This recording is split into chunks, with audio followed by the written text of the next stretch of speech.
السلام عليكم ورحمة الله تعالى وبركاته. إن أنت بلشدة وكبر بركة كان يدا صو صارتا إن أنتو والله فلبرت بلشدة إن أنتو وقتي حاضر كل التوحيد أو كذا أنت نقول ياركا وبلشدة أي دوبين كرتا بسينا كرتا هذا واحد كانوا كهذا لنا وحوي رجع دمر مصاحبي كران يعني يجوا ولا لهين محارمنا اسكواهن كلي أجانب كلا هذانا صاحب تنمو يوحي اسكو درس مكدا حين كرا هذا wax kasto soo kordha marjic baan leenahay loola noqdo waana diintii maxay ka tiri arrinkan hadaba ilaahay waa kale aayadiisa qayb kamid ah fayadma alladhi fi qalbihi marad oo macnaheedu yahay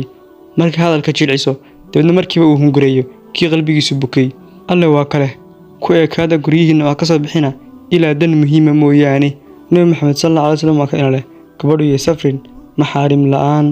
hadaba waa su'aale maxaa sidaas dhan lagu yaaliyay dumarka waxaa lagu ilaayay gabadhu muslimka dhexdiisa waa boqorad waa si dheemanto kale way dhagaxa meel kasta waa laga helaa si dheemanta meel qura ayaa laga helaa hadaba waxaad ogaataa inaad haysato jidh kuskuusan oo aad ragga uga faani karto jidhka kuskuusan hadduu ku baxo meel lagu talagelina inaad ka qoomayn doonto hadaba sidaynu soo sheegnayba dhagaxa meel kasta waa laga helaa dheemantana meel gaar ayaa laga helaa hadaba aadna iska dhigin dhagax iyo timir xawaanta la iska dhig dheeman meelaha qaar aan laga helin waaya hadaba isagoo ilaahay yiri ragga hadalka haw dabciinina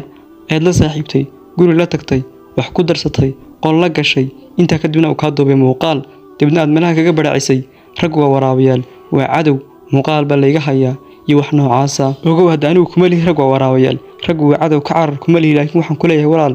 xadkooda ha dhaafin maahmaha carabiga waxay ahayd idaa kasra dabaaquna fasadati daam hadii ku gubato cuntada xumaata marka hadii saaxiibtinimada rag iyo dumarku ay badato waxa badanaya fasahaadka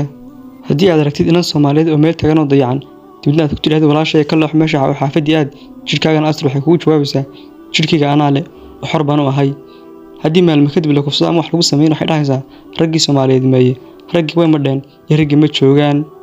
hadaba managa waa miscadan baa laga heesayaa abwaan Soomaaliyeed ayaa waxa uu yiri xambihii bislaa waa inaad cunis tiraahdaa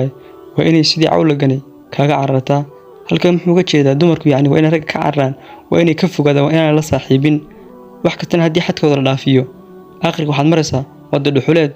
aakhirkana waxaad noqoni si aan hore soo sheegnay waa tibir xawaal taala oo mid kasta intuu ka darsado ayuu hadhow ka tagaya meelaha kaaga sheekeynaya daba jirka iskaabaladu waa sida magnetka oo kale oo way soo jiitaa marka hadii aad doonayso inuu soo jiitana way u tagi kartaa hadii kalena waad iska dayn kartaa ilaahay wax ma khasbin waxa uu yiri fariiqun fil jannati wa fariiqun fis sa'ir